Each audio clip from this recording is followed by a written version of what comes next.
Расклад для человека, у кого в последнее время не было совсем времени для отдыха.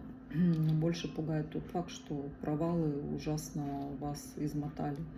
Вы постоянно себя в чем-то ограничивали, постоянно оборонялись и испытывали страх и сомнения. Победа уже буквально у вас в руках. Вы приложили немало усилий, вас ждет союз или просто взаимодействие двух противоположностей. Это такие конкретные личности в вашем окружении будут. Череда встреч, не исключены поездки.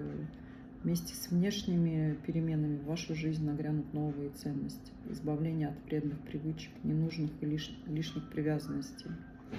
Вы освободили место для чего-то нового и прекрасного. Судьба подарит вам шанс улучшить свою жизнь, исполнить мечту и, самое главное, гармонию между душой и телом. Всех благ.